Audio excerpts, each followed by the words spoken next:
올해도 하나님께서 또 귀한 새가족들을 많이 보내주셨는데 하반기 새가족 워크숍이 지난 토요일에 있었습니다. 우리 기쁨의 영상 같이 한번 먼저 보겠습니다.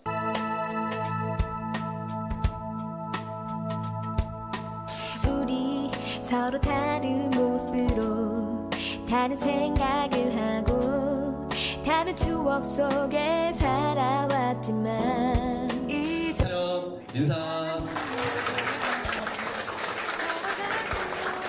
여러 모임에서 잘 적응할 수 있도록 도와주신 여러 성도님들, 집사님들께 감사드립니다. 기쁨과 감사함으로 하나님께 예배드리는 예배자로 변화되었습니다. 귀한 자리에서 영적인 추억을 함께 하신 하나님께 모든 영광과 감사 영광 올려드립니다. 좋은 사람들과의 좋은 추억들이 쌓이다 보니 교회를 이제는 매주 가게 되는 것 같습니다. 교구장님도 인사하실 때 큰 박수로 맞이해 주시면 감사하겠습니다.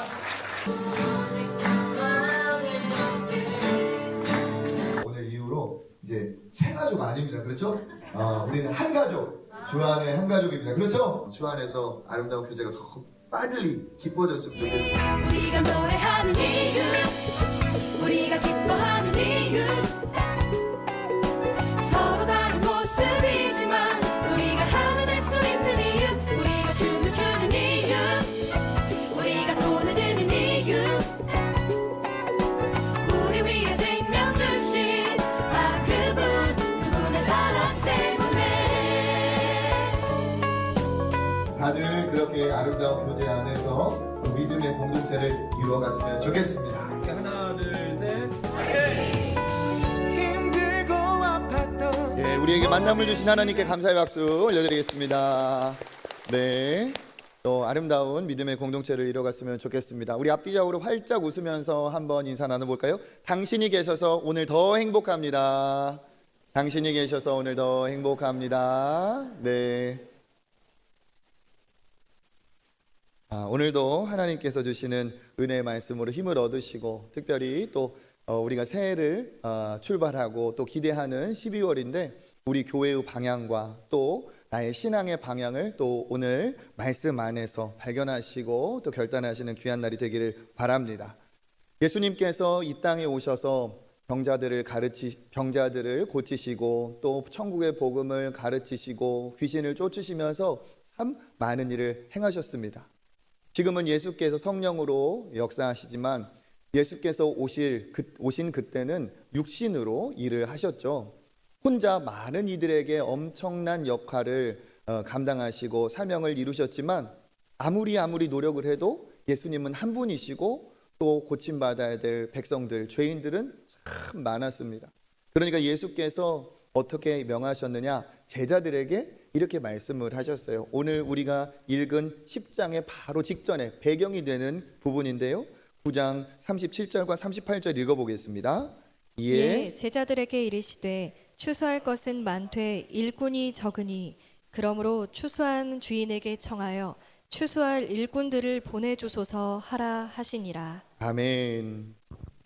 정말 영혼의 결실 추수를 해야 되는 때인데 하나님의 말씀을 기다리고 용서받아야 될 죄인, 연약한 치료받아야 될 참 사람들은 많은데 이게 예수님 혼자 감당하기에 될 일이 아니죠. 그래서 예수님이 뭐라고 말씀하셨느냐?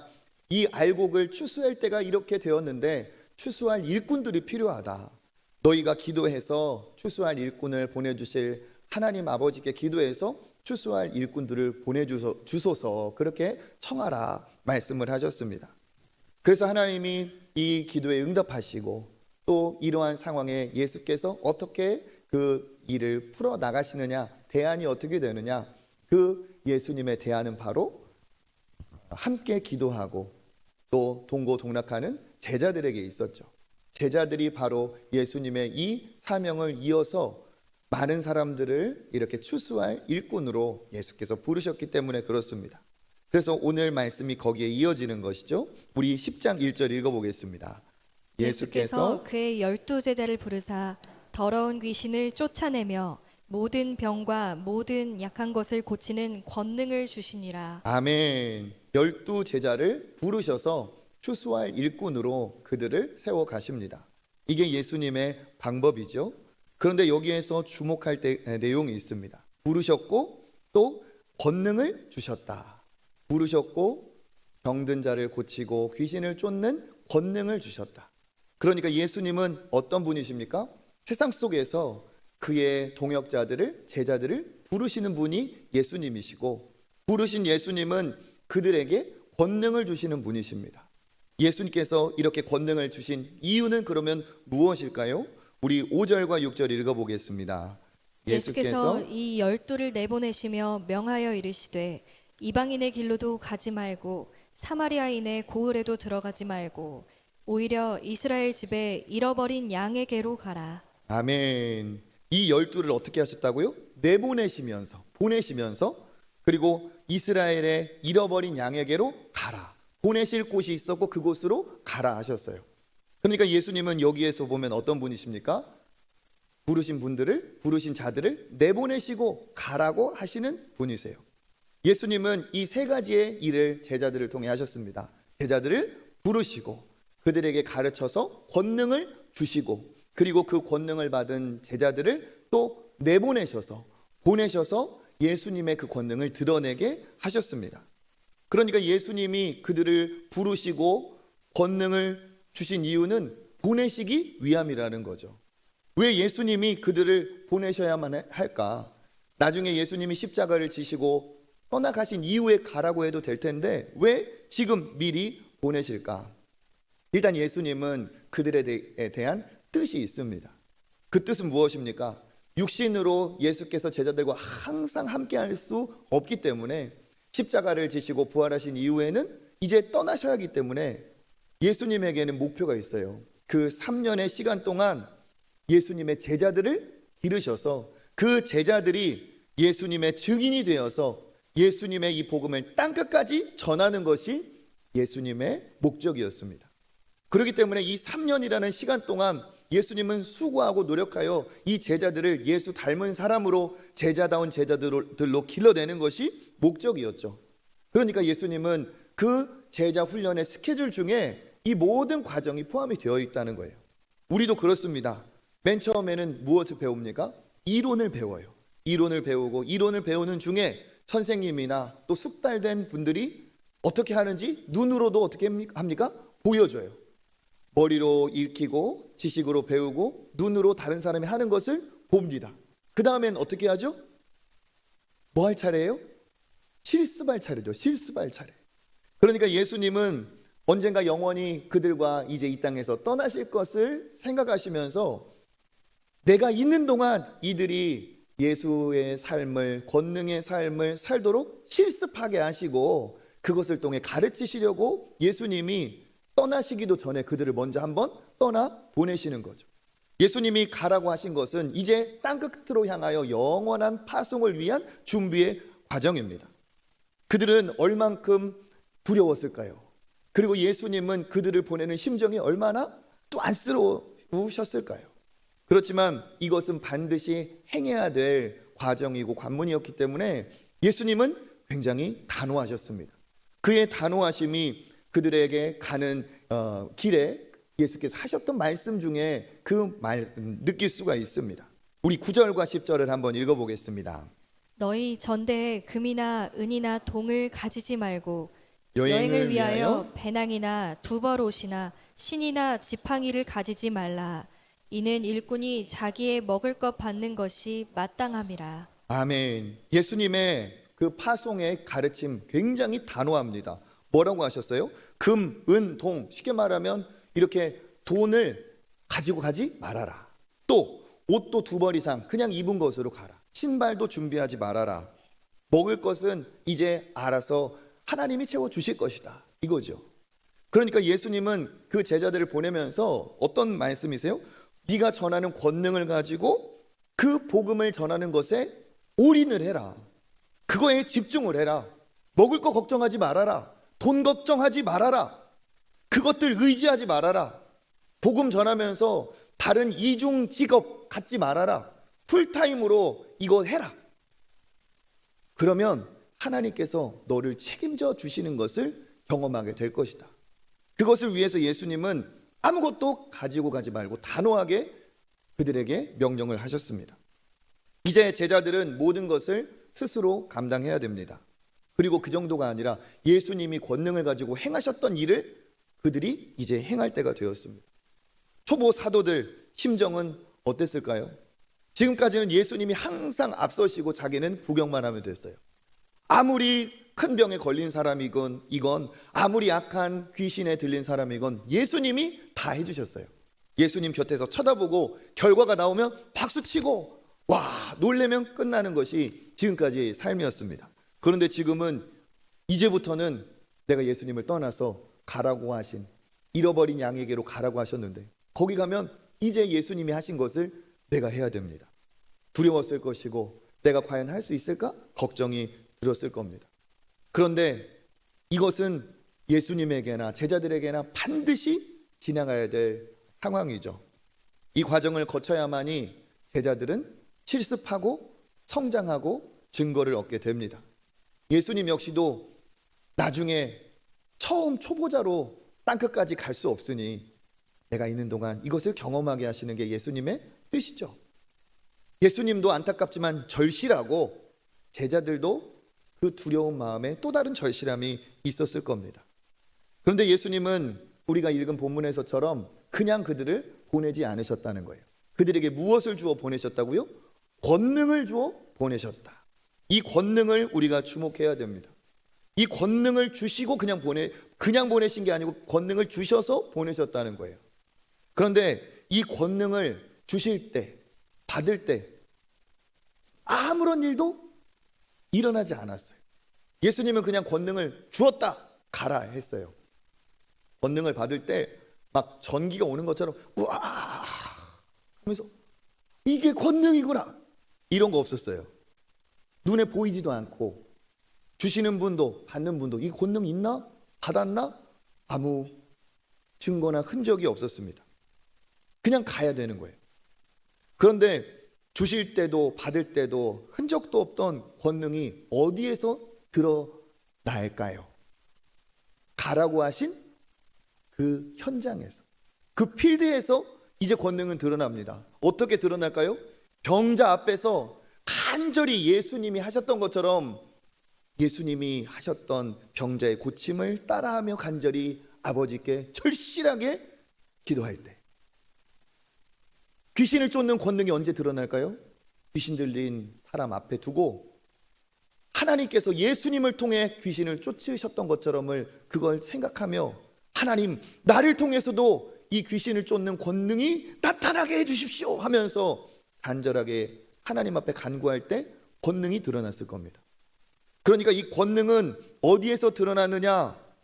예수님 옆에서 구경할 때 권능이 드러나지 않았다는 사실이에요.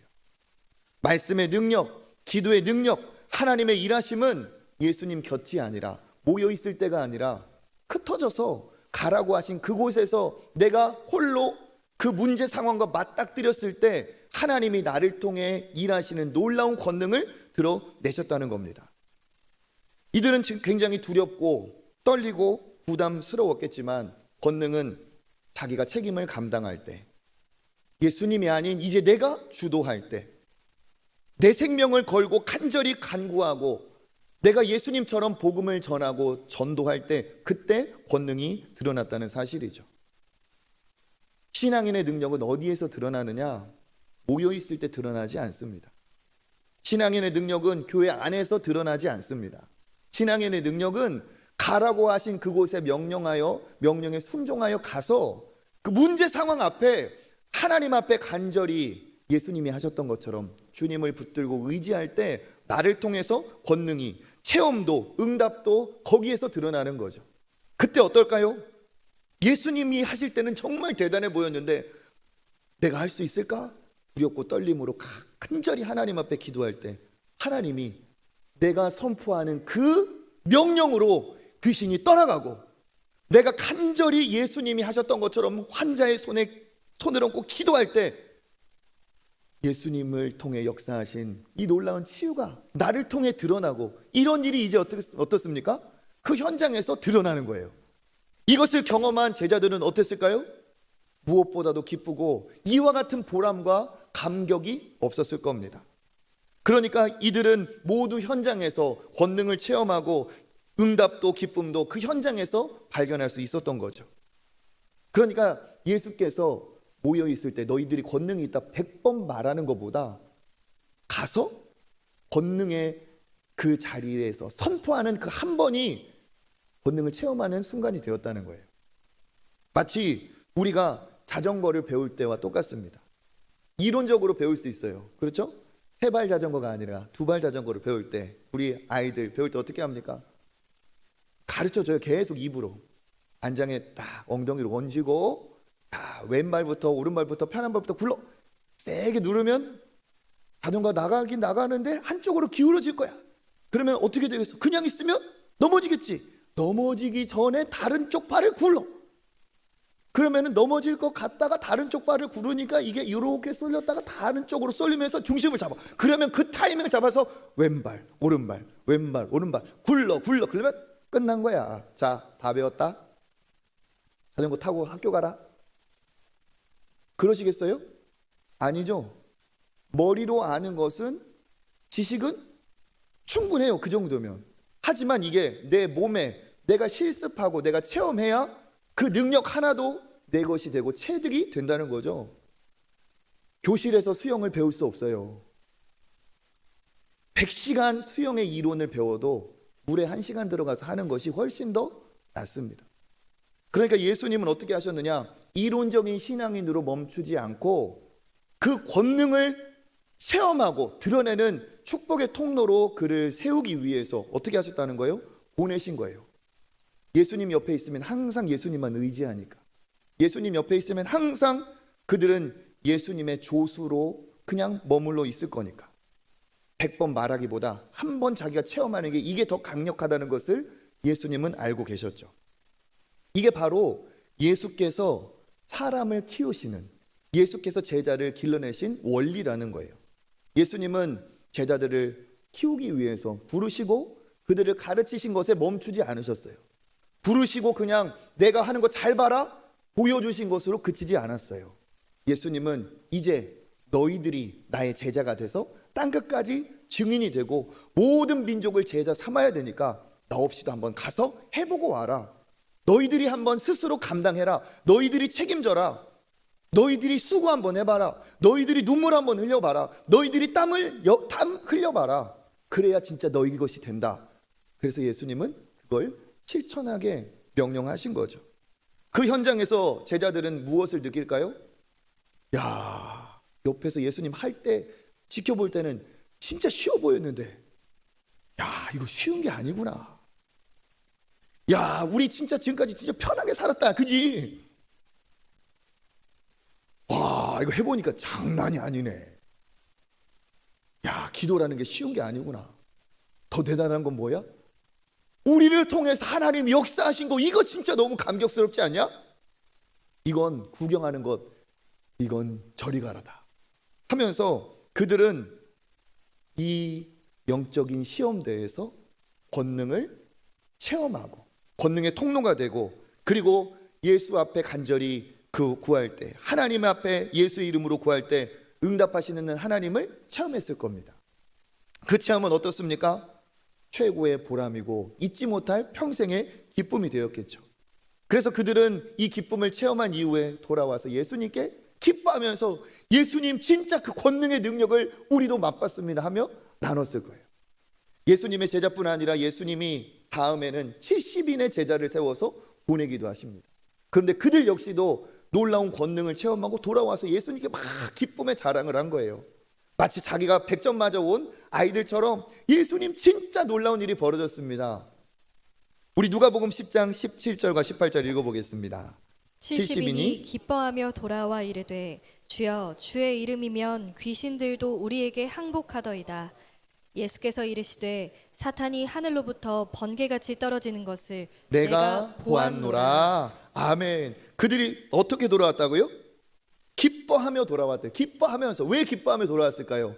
주님이 보내신 그곳에서 나를 통해 역사하시는 하나님을 체험하고, 내 입술에서 나오는 선포로 귀신이 떠나가고, 내 입술에서 나오는 간구로 병자들이 낫고, 하나님의 복음의 역사가 일어나는 것을 자기가 체험하니까 기쁘지 않을 수가 없어요. 기쁨으로 돌아와서 주여 주의 이름이면 귀신들도 우리에게 항복하더이다 얘기를 한 겁니다. 그 얘기를 들으신 예수님이 어떻게 하셨어요? 그래 나도 안다. 하늘에서 사탄이 번개처럼 떨어지는 것을 나도 보았다 하면서 그 기쁨을 나눕니다. 이것을 체험한 제자들은 어떻게 되었을까요? 똑같은 며칠을 보냈을지 모르겠지만 그 전과 그 이후에 제자들은 다른 사람이 되어 있을 겁니다. 그 전과는 다른 영적인 레벨이 그에게 습득이 되고 체득이 되고 그 레벨이 높아졌겠죠. 이게 예수님의 훈련의 비결이에요. 예수님은 이것을 제자 훈련의 핵심으로 삼으셨어요. 제자들을 그냥 제자니까 넌 제자리에 그냥 있어. 제자니까. 제자리니까 딴 자리 가면 안 돼. 제자니까. 그러지 않으셨어요. 제자들을 자기 조수, 자기 그냥 관객 정도로 두지 않으셨어요. 예수님은 어떻게 하셨습니까? 이 제자들이 주인이 되게 해주셨어요. 객석에 앉아있는 청중으로 두지 않고 그들을 무대로 부르셨어요. 그들을 구경꾼의 그냥 관객에 두지 않고 그들을 등장인물 만드시고 그들이 진짜 체험한 주인공이 되게 하셨어요. 이게 예수님의 방법입니다. 이것을 체험하고 체험한 제자들은 어땠을까요? 그 전과는 다른 영적인 레벨의 믿음의 예수님을 닮은 믿음의 사람이 되었겠죠. 장차 어떻게 됩니까? 예수께서 그를 땅끝까지 증인이 되게 보내실 때 그는 담대히 갈 수 있는 믿음의 사람이 되었을 겁니다. 여러분, 이게 예수님의 방법이고 이게 성경적인 방법이고 이것이 사람이 믿음의 사람이 되어가는 과정이에요. 그러니까 지금도 보면 하나님의 역사가 일어나는 부흥의 현장에서는 똑같은 일이 벌어지고 부흥이 이렇게 됩니다. 어떻게 사람들이 모이고 변화되느냐? 그 핵심은 뭡니까? 밥 먹여주고 재워주고 태워주고 얼르고 달래고 이래서 예수님의 사람 나오지 않아요. 처음에는 그럴 필요도 있습니다. 그런데 진짜 헌신자들은 어디에서 나오냐? 스스로 책임지게 할 때, 스스로 자기의 직분을 감당하게 할 때, 자기에게 하나님의 사명이 주어진 것을 믿고 순종하여 그 사명을 짊어질 때 그는 달라집니다. 자기가 이제는 남을 기대지 않고 스스로 감당하고 스스로 책임질 때 그는 지켜보는 것, 귀로 듣는 것 이상의 엄청난 영적 성장을 합니다. 관계에 멈추지 않고 주도하는 사람이 됩니다. 이것이 바로 예수님의 방법이고 성경적인 세움의 원리입니다. 저도 청소년 사역을 할 때 참 너무 재미있었어요. 왜 재미있었느냐? 저는 아이들을 수동적으로 두지 않았어요. 나는 선생이고 너희들은 학생이야. 앉아만 있어. 교실에만 있어. 가르치는 것만 알아듣고 있어. 너희들은 움직이지 마. 저는 그렇게 하지 않았어요. 그 아이들이지만 청소년이지만 나의 동역자로 파트너로 얘들아 내가 학교에 마음대로 들어갈 수가 없다. 너희들이 학교를 책임져라. 너희 반을 네가 선교지라고 생각하고 너희 반에서 학교 선교사로 너희 학교 너희 반을 네가 감당해라. 하나님이 너를 부르셨다. 사실이잖아요. 그죠? 가르친 거예요. 너는 좋은 대학 가기 위해서 중학교 고등학교 다니는 게 아니야. 하나님 앞에 쓰임받기 위해 준비하는 과정이고 이 과정마다 만나게 하신 사람들에게 예수 그리스도를 전해서 얼마나 그 복음의 능력이 있는지 하나님 살아계신지 너 그거 가르쳐줘야 돼. 아이들에게 복음을 전하고 변화시키고 말씀을 가르치고 사역지로 파송하는 거예요. 제자 훈련을 시키고 리더 훈련을 시켜서 그럼 어떻게 했느냐? 그 아이들이 리스트를 갖고 결석한 애들 딱 보고 자기들이 몇 반에 누구 있구만? 신방하러 가요. 야, 너 왜 주일 예배 안 나왔어? 그러니까 좀 게임 그만하고 일찍 자고. 막 애들이 전도를 하고요. 목사님 클리어 했습니다. 막 이렇게 답을 보내요. 임원들이 리더들이 움직이니까 선생님들이 목사님이 전도하는 것보다 훨씬 더 강력하게 친구들이 선배가 후배들을 끌고 그런 일이 벌어지는 거예요. 얼마나 재밌었는지 몰라요. 그 아이들이 이게 기쁨을 아니까 하나님이 자기를 통해 일하신 걸 느끼니까 그 학생들이 자기 용돈을 털어서 후배 밥 사주면서 막 전도하려고 하고 이런 일이 벌어져요. 학생들만 그렇게 주도적으로 한 것이 아니고 선생님들하고도 얼마나 재밌어요. 선생님들은 자기의 수고와 자기의 주도적인 노력으로 아이들이 얼굴이 변하고 아이들이 헌신자가 되고 아이들이 사역자가 되는 그것을 보면서 선생님들이 무엇보다도 기쁜 감사와 감동을 느끼는 거예요. 만나면은 항상 그래요. 목사님 우리 반에 걔 있었잖아요. 그 얼굴 처음 나왔을 때 막 쭈글쭈글했던 애 걔가 은혜 받더니 얼굴이 쫙 펴졌어요. 목사님 그 있잖아요. 그 답답하게 생긴 애 걔가 이번 주에 예배 드릴 때 눈물 흘리는 거 봤어요. 이런 것을 선생님들이 체험하고 하니까 그것으로 10명이 있다면 9명 말 안 들어요. 1명 그럴까 말까 해요. 그런데도 그 기쁨과 감사를 이루 말할 수가 없어요. 선생님들이 어때요? 주인의식을 가지고 보내신 곳에 자기 시간과 노력을 내가 주인이 되어서 내가 책임지고 내가 감당하고 내가 하나님 앞에 이 양떼를 맡았다고 생각하고 몸부림치니까 그 사람을 통해 하나님의 권능이 역사가 일어나는 거예요. 학생도 그렇고 교사들도 그렇고 시간 가는 줄 모르고 그렇게 했어요.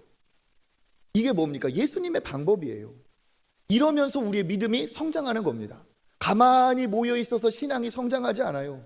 말씀을 들었으면 말씀대로 지키고 행하는 자에게 진짜 말씀이 진리이구나, 진짜 하나님이 말씀대로 응답하시는구나, 이것을 경험하는 거죠. 예수님도 마찬가지입니다. 왜 부르셨을까요? 왜 권능을 주셨을까요? 모아두기 위해서, 조수 삼기 위해서, 보조자, 협력자 정도로 삼기 위해서 예수님은 부르시지 않으셨습니다. 예수님은 보내기 위해 부르셨어요. 땅 끝까지 보내기 위해서.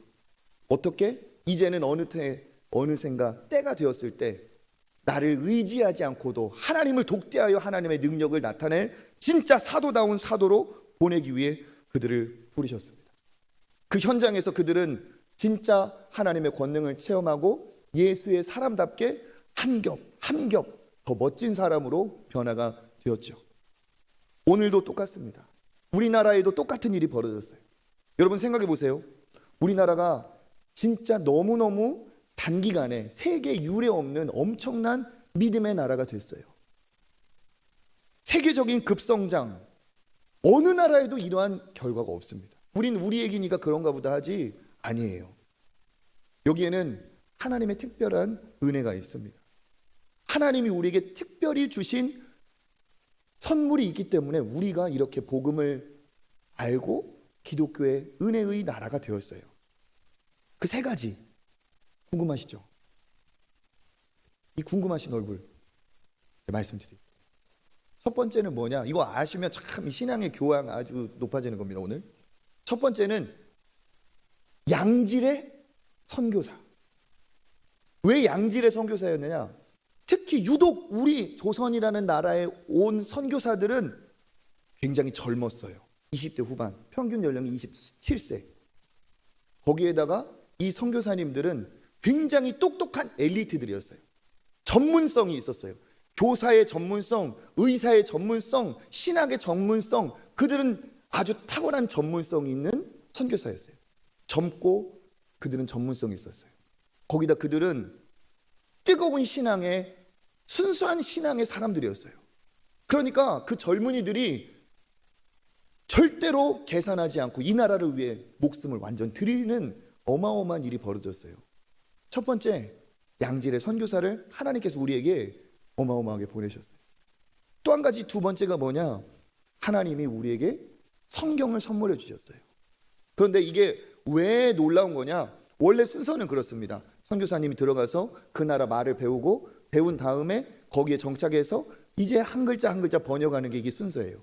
그리고 이게 되면 그 다음에 또 다음 스텝이야. 근데 우리나라는 하나님이 급하셨어요. 우리나라를 선교의 나라로 사용하시려고 하나님이 특별 순서를 띄워놓게 하셨어요. 어떻게 하셨느냐? 중국에 존 로스라는 선교사님이 계셨는데 그 선교사님이 그 지금 함경도 그쪽 거기에서 홍삼을 가지고 압록강 두만강 건너가지고 중국에 홍삼 장수하러 온 사람들, 그들을 만나게 하시고 그들을 통해서 조선이라는 나라를 알게 하시고 조선의 말을 배우고 한국 선교사님도 아닌데 중국 선교사님이 그들과 함께 중국에서 성경을 번역했어요. 최초의 성경 번역이. 그리고 비슷한 시점에 우리나라의 일본의 선진 문물을 받아들이기 위해서 신사유람단이 있었어요. 그죠? 그때 이수정이라는 아주 똑똑한 엘리트가 일본에 가서 선진 농업 기술을 배우려고 갔습니다. 거기에 그 이수정이라는 그 사람이 농업학자인 찌다센이라는 그 박사와 같이 만나서 기술 전수를 받기로 되어 있어요. 근데 이 찌다센은 낙농 선교 그 당시에 최우수 국가인 네덜란드에서 유학하면서 복음을 받아들인 신앙인이었어요. 그가 이수정이라는 이 젊은 엘리트에게 복음을 전했어요. 그리고 이수정은 거듭나 뒤집어졌어요. 그리고 그가 홀로 남아서 다 귀국했는데 홀로 남아서 그가 신약 성경을 번역했어요. 마가복음부터. 저쪽 중국에서 성경이 번역해서 복음되어오고 밑에서 일본에서 성경이 번역돼서 들어오고 그 찰나에 1885년 언더우드 선교사님이 한국으로 들어오는 처음 선교사로 일본을 경유했을 때 이수정이라는 사람 만난 거예요. 그를 통해서 번역된 성경책을 오기도 전에 선교사가 들어가기도 전에 번역된 성경책을 손에 쥐었어. 기적입니다. 이거 기적. 여러분 안 놀라시는 게 기적이네 또. 기적이에요. 선교사가 오기 전에 성경책이 번역돼서 기다리고 있다는 건 기적이에요. 그리고 그거를 가지고 그 이수정이라는 사람에게 조선말을 배우고 문화를 배우고 그리고 우리나라에 들어왔어요. 그러니까 얼마나 이 기간이 단축된 것이겠어요? 그 성경이 보급되면서 일본에서 들여온 인쇄소에서 성경을 찍어내가지고 그때 인쇄소로 그러면서 성경이 번역되고 성경을 가르치고 학경회가 생기고 우리나라에 엄청난 역사가 일어났어요. 두 가지. 첫 번째는 뭡니까? 양질의 선교사. 두 번째는 성경의 번역과 보급. 세 번째가 오늘 핵심이에요. 제가 말씀드리고 싶은 거. 세 번째는 뭐였냐? 세 번째는 특별한 선교 전략입니다. 특별한 선교 전략.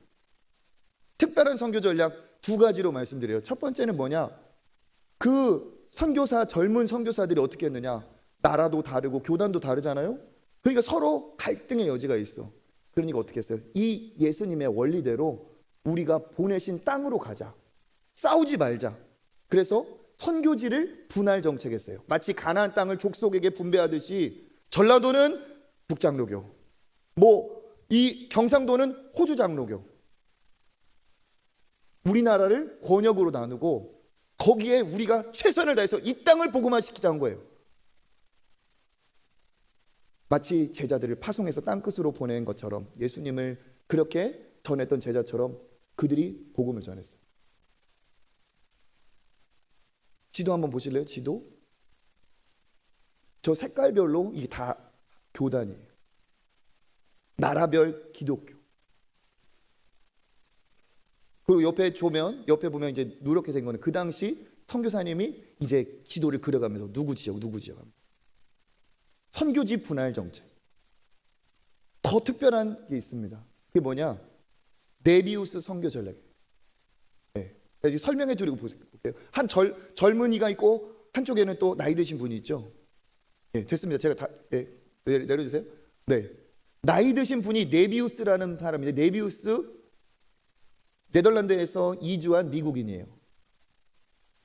선교사님인데 중국 선교사님이에요. 24살에 중국으로 들어갔어요. 거기에서 40년 선교하고 64살, 64살에 중국에서 떠났어요. 딱 40년 사역했어요. 그런데 40년 사역하시는 동안 이 네비우스라는 이분이 자기의 40년을 통틀어서 선교 전략을 세운 거예요. 그리고 그 선교 전략의 핵심을 책으로 냈는데 그것이 그 당시의 선교 전략의 핵심 필독서가 됐어요. 그것을 안 언더우드 선교사가 어떻게 했느냐? 그 네비우스 선교사님이 60세가 돼서 안식년차 귀국할 때 그냥 중국에서 가지 마시고 서울 들렸다, 서울 경유했다 가세요 한 거예요. 사진 보여주세요. 이제 이 나이 드신 60대 선교사님을 젊은 이제 1890년이니까 언더우드가 30살, 31살 때예요. 우리에게 선교 전략을 주십시오. 모셨어요. 언더우드를 중심으로 해서 게일, 사무엘 마펫 등 그 당시 젊은 30대 선교사들이 모였어요. 40년의 노하우를 가진 네비우스 선교사님이 선교 전략을 직접 2주 동안 특강에서 가르쳤어요. 그런데 그 핵심이 뭐냐? 3가지 자립의 원칙이에요. 뭐냐? 자립, 자치, 자전. 너희들이 다 하라고 해서는 이 사람들은 계속 종속자로 머물 수밖에 없다. 젊은 선교사들이요, 너희들은 사람을 키워라. 스스로 하게 해야 된다. 그래서 어떻게 해요? 자립, 자기 돈으로 교회를 세우게 해라. 외국 자본으로 교회 세우면 거기에 기생하는 존재로밖에 살지 않는다. 자기의 교회가 허름해도 괜찮다. 대단하지 않아도 괜찮다. 자기들 힘으로 교회를 짓게 하고 자기들 돈으로 교회를 운영하게 하고 자기들의 곡식을 모아서 그들의 목회자를 섬기게 해라. 2번째, 자치. 너희들이 선교사라고 해서 우월의식을 가지고 너희들이 좌지우지해서는 안 된다. 그들에게 자치권을 줘라. 자기의 교회는 자기 교회가 그 자기 자국민들이 책임지게 해라. 자치. 자전. 그들 스스로 전도하게 해라. 너희들은 전도의 전문가를 키워내고 그들이 가서 전도하게 해라. 그들이 가서 복음을 전하고 그들이 양육해서 자기들의 신앙의 일꾼들을 스스로 길러내게 해라. 그게 바로 자립, 자치, 자전이에요. 이 전략을 받고 언더우드를 비롯한 초기 조선 선교사들이 알겠습니다. 이 방향으로 갔어요. 예수님이 어떻게 하셨습니까? 모아만 두고 수동적으로 바다만 먹는 수준으로 멈추지 않고 너희들이 가서 해라 했던 것처럼 이 성경의 원칙대로 조선의 선교가 이루어졌어요. 그래서 어떻게 합니까? 우리나라의 힘으로 우리 조선인들의 수고로 처음 신학교, 평양신학교가 생겼어요. 그들이 못하니까 그들을 위해 교수는 선교사님이지만 학생과 모든 일꾼은 조선 사람. 평양신학교를 세우고 거기에 최초 1907년 7명의 최초 우리나라 목사님이 배출됐어요. 사진, 다음 사진. 길선주, 한석진 등 7명의 첫 번째 조선 목사님들이 배출이 되고, 그리고 이 7명 중에 또 심지어는 이기풍이라는 건달이 은혜 받아가지고 목사님이 됐어요. 7명 중에. 근데 이기풍이라는 사람을 우리가 7이 이제 우리 민족을 전도하자. 그렇게 배웠으니까. 그게 맞으니까. 그래서 어떻게 했어요? 그들이 이기풍이라는 사람을 졸업하면서 제주도의 선교사로 보냈어요. 어떻게? 수동적인 자세로, 수동적인 자리로 머물지 않게 했기 때문에. 그러니까 어떻게 됐어요? 이들이 1907년 은혜 받으면서 어떤 일이 벌어졌어요? 1907년이 평양 대부흥이 일어났어요. 평양 대부흥으로 복음의 역사, 회개의 역사가 일어나니까 사람들이 어떤 마음이 생겼냐? 우리 민족을 우리의 손으로 구원하자.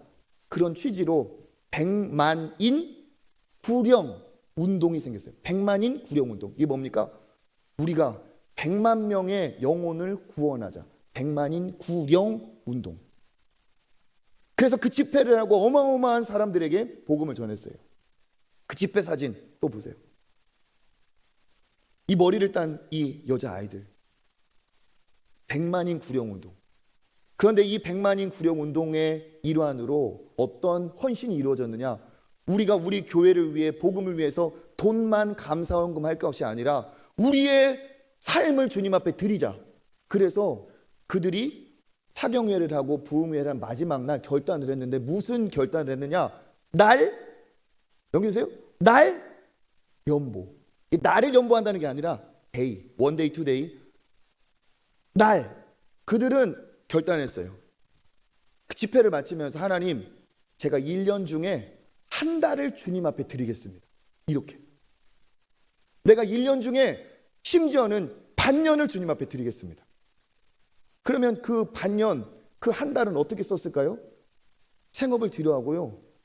사역자도 아닌데 자기 고장을 위해, 자기 방방곡곡 아는 발길 닿는 곳을 위해서 전도자로 살았어요. 전도로.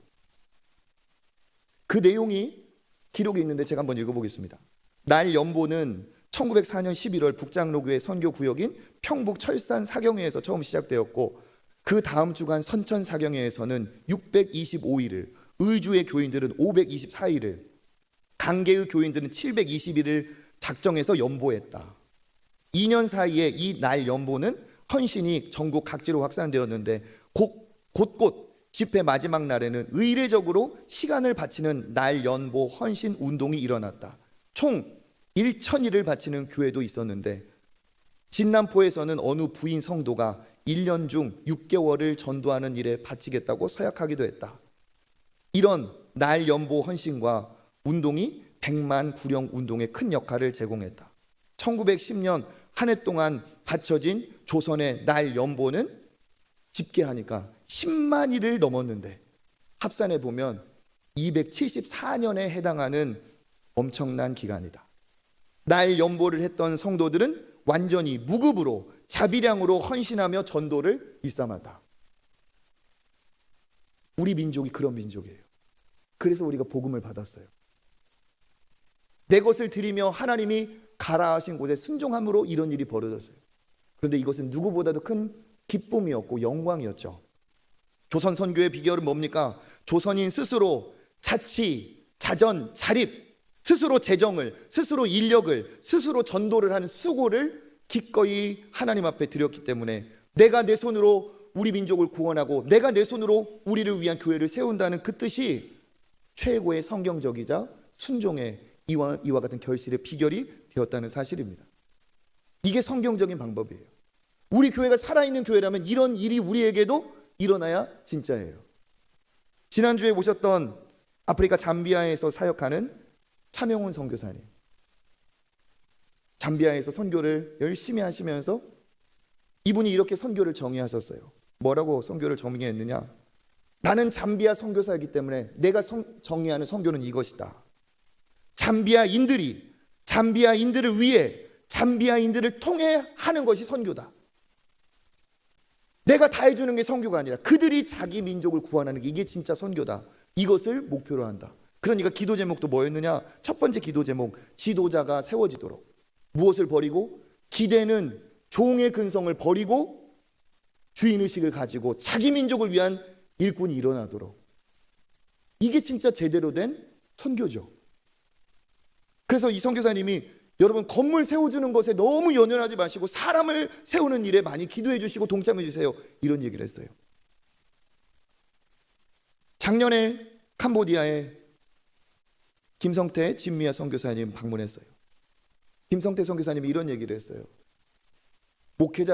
저는 목회자를 키우는 사람이지 목회자는 아닙니다. 자기가 키운 젊은 목사, 위볼 목사를 살리는 것이 내가 사는 길입니다. 그리고 그 아이들을 보면서 이 아이들이 10년 후, 20년 후 이들이 이 나라의 지도자고 신앙의 지도자들이 될 겁니다. 실제로 우리 김성태 선교사님, 진미아 선교사님이 사역에서요, 젊은 주일학교 학생 중에 목사가 나왔어요. 똑똑한 친구. 그런데 다른 길로 갈 수 있는데 은혜 받아서. 다음 사진 넘겨주세요. 목사님과 사모예요. 주일학교 학생들 20년 사역하며 예수 초청교회 세워서 20년 사역하면서 사역자들이 나왔어요. 그런데 우리 목사님이 우리 선교사님이 얼마나 대단한지, 이제 20년 세운 교회니까 내 땅이다, 내 텃밭이다 할 수 있어요. 그런데 내가 여기 있으면 이 사람은 영원히 2인자밖에 되지 못해요. 영원히 나한테 기댈 수밖에 없어요. 결단을 하시고 안식년 전에 새로운 사역지를 개척하기로 결단하셨어요. 우리가 그때 들어갔죠. 잘 세워진 교회는 현지인들에게 넘기고 새로운 곳에 개척하러 들어가셨어요. 그래야 되니까. 그게 진짜니까. 우리 이강영 선교사님 얼마 전에 방문하셨어요. 학생들과 함께 방문했어요. 여기 있는 이 친구들, 여기 있는 분들은 다 그 교회 현지 지도자들이에요. 그런데 젊은 친구들도 있죠. 이 아이들이 가서 봤더니 사역자예요. 사역자. 각자 자기의 고향 마을로 들어가서 주일이면 목사님처럼 교사처럼 아이들을 모아서 전도해서 복음을 전하고 율동을 가르치고 그 아이들이 사역자예요. 목사님이 기도하고 있어요. 이 안에서 진짜 이 필리핀 교회의 지도자들이 세워지도록. 뭡니까? 하나님의 방법, 예수님의 방법이 이와 같다는 거예요. 모여만 있어라. 너희들은 여기만 있어라. 너희들은 내가 시키는 것만 해라. 절대 성장하지도 않고 이건 예수님의 방법이 아니에요. 너희들이 주인이다. 너희들이 해봐야 된다. 나를 떠나서 가서 한번 해봐라. 예수님은 심지어 어떻게 하셨느냐? 오병이어의 기적 5,000명 먹인 그 사건도 그 아이의 도시락으로 기적을 일으키기 전에 뭐라고 하셨느냐? 너희들이 가서 줘라 했어요. 너희들이 가서. 우리 마가복음 6장 37절 읽어볼까요? 대답하여 이르시되 너희가 먹을 것을 주라 하시니 여짜오되 우리가 가서 200데나리온의 떡을 사다 먹이리이까. 아멘. 얼마나 황당했겠어요. 이 많은 사람을 어떻게 줘요, 주님? 너희들이 주라니까. 기적은 누가 일으켜요? 예수님이. 진짜 주는 건 누가 줬어요? 제자들이. 기적에 동참하게 하시고 제자들이 하게 하셨어요. 그 얼마나 신났을까? 예수께서 만드신 어마어마한 이 기적과 같은 떡과 물고기를 줘도 마르지 않는 것을 체험한 그들. 아, 예수님이 우리와 이제 영원히 세상 끝날까지 성령으로 함께 하신다고 하셨으니 나를 통해서 이런 일을 행하실 수 있겠구나. 체험하지 않았을까요? 예수님의 방향은 명확합니다. 우리가 잘 아는 지상 대명령 마태복음의 맨 마지막, 너희는 가서 모든 족속으로 삼아, 모든 족속으로 제자를 삼아. 내가 간다고 하지 않았어요. 너희는 가서 내가 세상 끝날까지 너와 함께 있을 테니까 너희는 가라. 우리가 잘 아는 사도행전 1장 8절도 뭡니까? 오직 성령이 너희에게 임하시면 너희가 권능을 받고 땅끝까지 너희가 증인이 된다 했어요. 예수님의 방법은 우리를 통해 하시는 거지, 예수님이 북치고 장구치고 다 하니까 너희는 따라만 와, 이거 아니에요. 진짜 믿음의 성장, 하나님의 권능을 체험하는 것은 예수님의 일이지만, 하나님이 나에게 맡겨주신 사명이지만, 내 일처럼 내 일로 붙들고 할 때 나를 통해 권능의 역사가 일어나고 내가 권능 기적의 주인공이 되고 내가 하나님의 살아계심을 내가 맛보고 내가 체험하고 나를 통해 놀라운 기적을 일으키시는 하나님의 역사를 내가 체험을 하면서 내가 뒤집어지는 거예요. 이거보다 더 귀한 것은 없다. 이거보다 더 큰 영광은 없다. 이렇게 살아가는 거예요. 여러분, 이것은 선교지만의 얘기는 아닙니다. 누가 신앙생활 잘하는 것일까요? 지금 여기 앉아있는 우리 얘기에 적용해 보면 누구의 신앙이 지금 잘하고 있을까요? 앉아서 가만히 있다가 그것으로 여러분의 신앙이 끝나면 똑같습니다. 누구의 신앙이 잘하느냐? 책임지는 사람의 신앙이 잘해요. 하나님을 위해 돈을 쓰는 사람이 신앙이 잘해요. 하나님을 위해 날 연보하는 것처럼 내 하루를, 내 삶을 주님 앞에 드리겠습니다 하면서 하나님 앞에 헌신하는 사람의 신앙이 자라요. 그게 성장이고 그래야 성장합니다. 모여만 있어서 우리끼리만 있어서는 절대로 자라지 않아요. 머리로만 알아서는 절대로 하나님의 나라의 확장은 없어요. 어떻게 될까요? 모여만 있으면 익숙해집니다. 익숙하면 편리합니다. 편리한 그 자리가 내 자리가 됩니다. 그러면 그 자리에 딱딱한 풀이 붙은 것처럼 고착화가 돼요. 그러면서 어떻게 돼요? 앉아서 이제 원하는 것만 생기는 거죠. 그 자리가 서열이 되고 계급이 됩니다.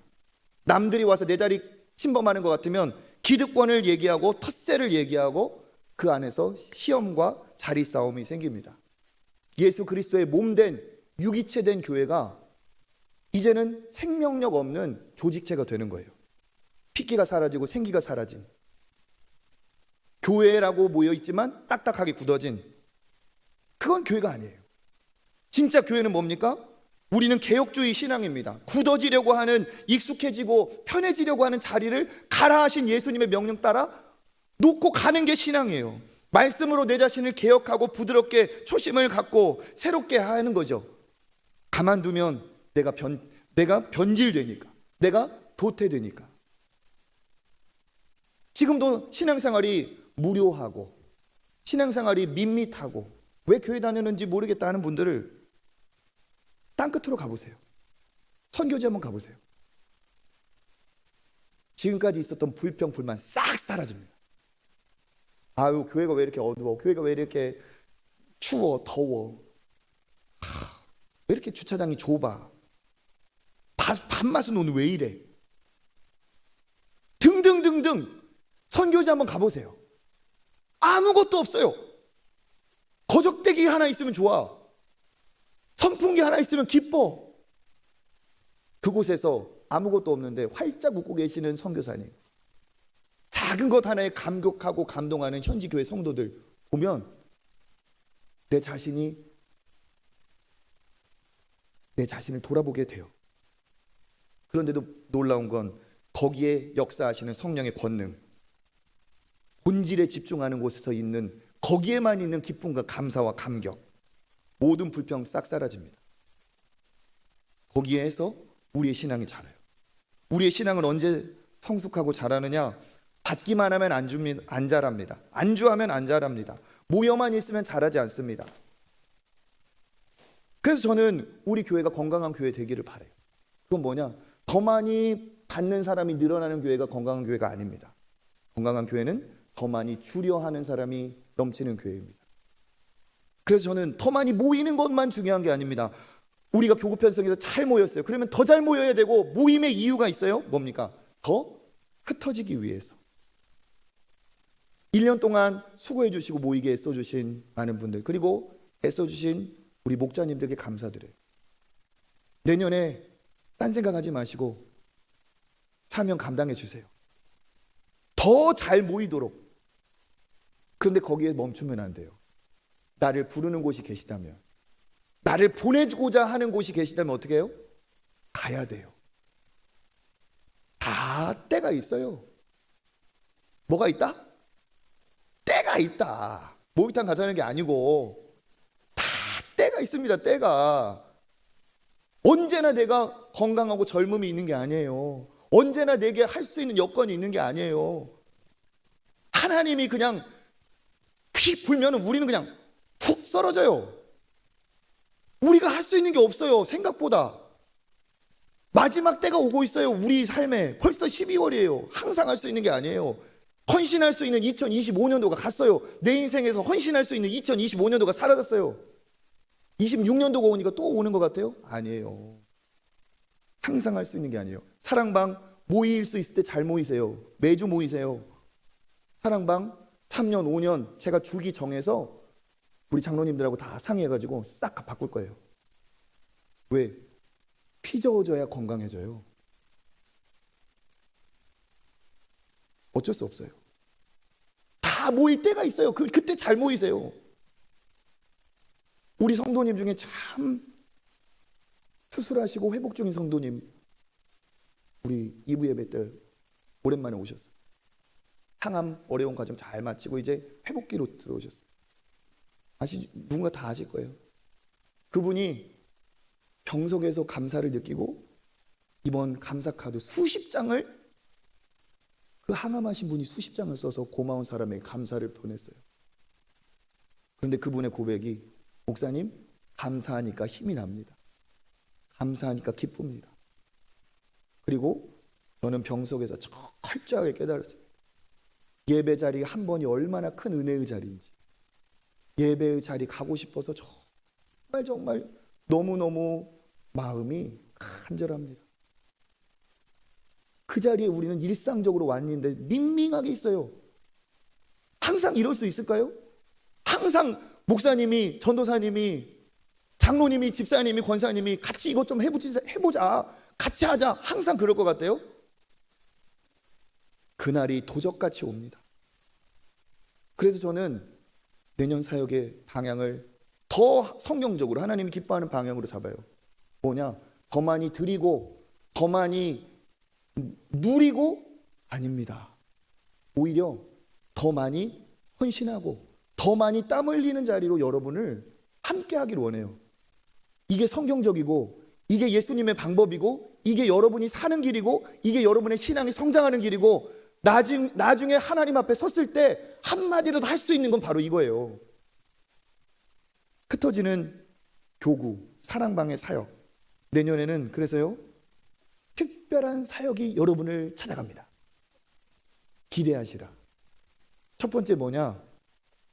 석양 예배, 반복되는 석양 예배를 한 달에 한 번 쪼개서요, 교구별 석양 예배로 드릴 겁니다.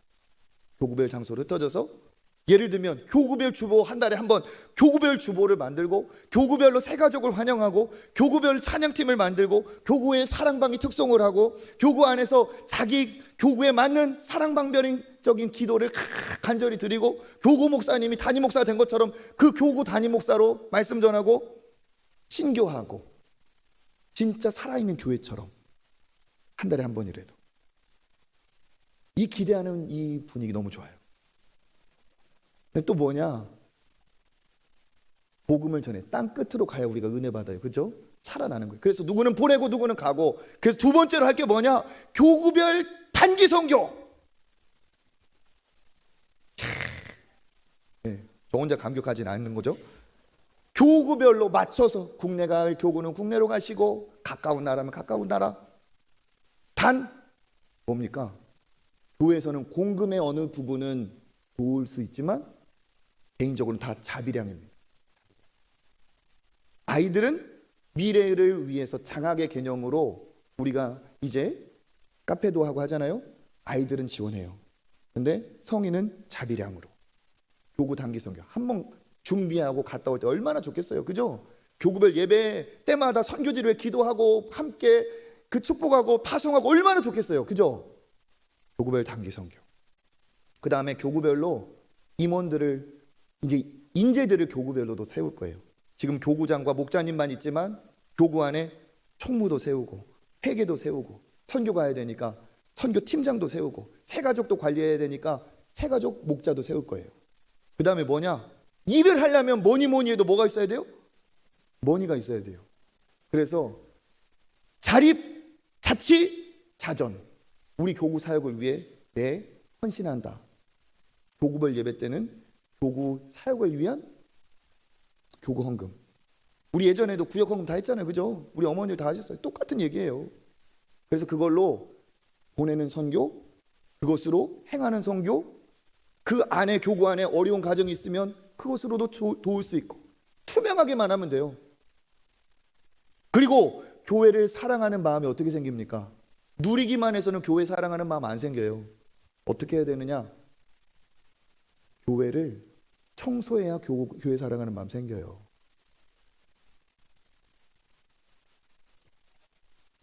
그래서 이름하여 제가 정한 이름, 반짝반짝 토요일. 제가 반짝반짝 토요일이라고 정했어요. 5+1 뭐냐? 5개 교구, 한 달에 한 번 5개 교구 플러스 1 우리 청년들. 그럼 6번이죠? 한 달에 한 번 토요일에 교구별 잔치처럼 모여서 오전에 우리 교구 이제 관리 간사님의 협조하에 이번 교구는 드림센터를 한번 해주세요.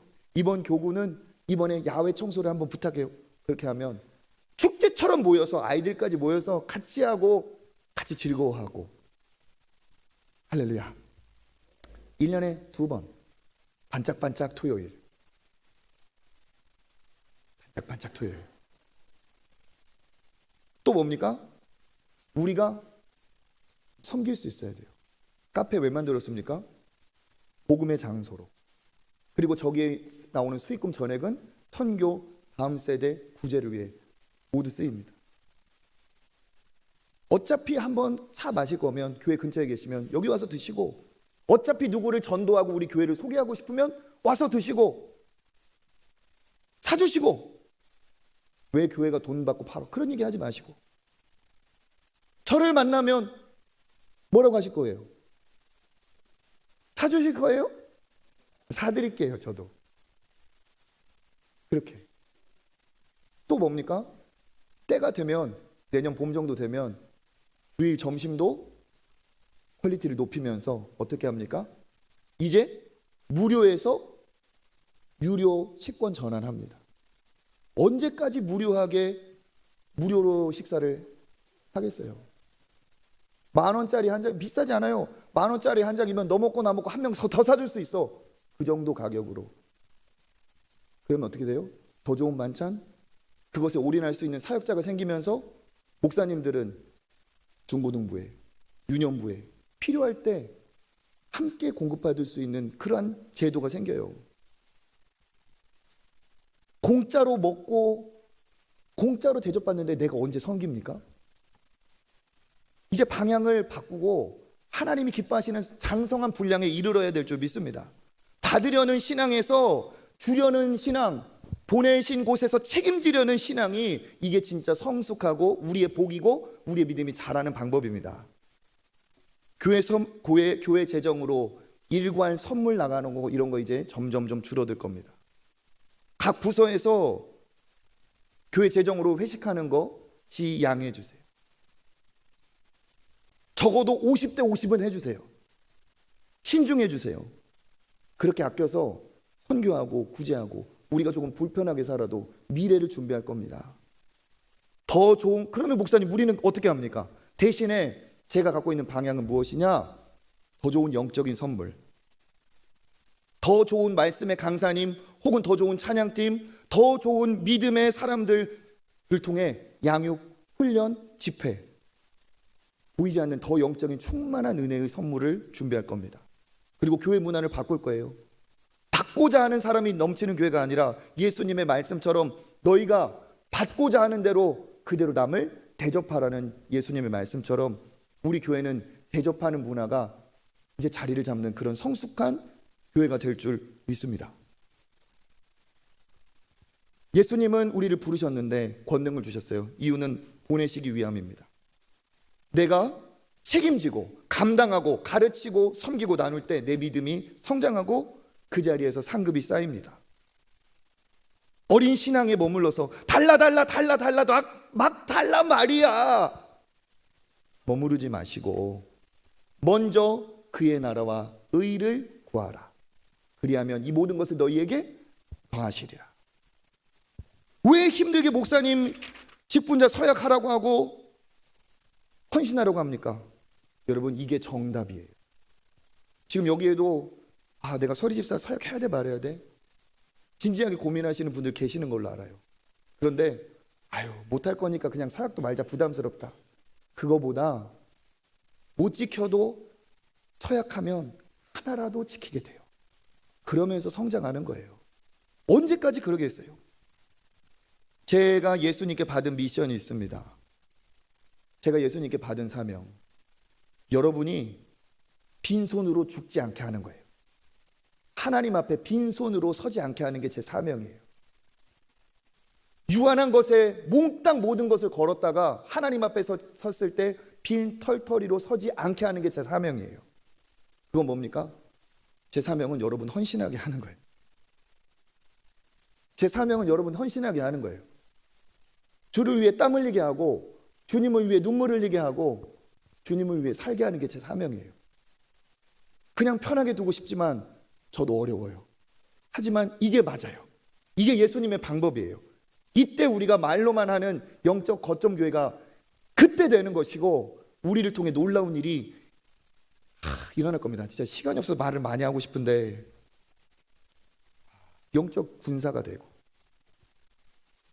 저는 여러분이 그냥 예수 종교인으로 남지 않고 헌신자가 되길 바랍니다. 그래서 이 헌신의 복을 누리며 진짜 하나님 살아계시는구나, 나를 통해 놀라운 일을 이루고 계시는구나, 나를 통해 사람이 변화되는구나, 감격스럽게 살아계신 하나님이 나를 사용하시는구나, 이걸 체험하는 여러분 되기를 저는 간절히 바랍니다. 그것만이 헛되지 않은 거예요. 오늘 마지막으로 이 말씀 한번 마음에 새기면서 읽어보고 기도하겠습니다. 고린도전서 15장 58절입니다. 그러므로 내 사랑하는 형제들아 견실하며 흔들리지 말고 항상 주의 일에 더욱 힘쓰는 자들이 되라. 이는 너희 수고가 주 안에서 헛되지 않은 줄 알미라. 아멘. 주 안에 힘쓴 것만 헛되지 않는 것임을 믿고 믿음의 길에 가시기를 주님의 이름으로 축복합니다.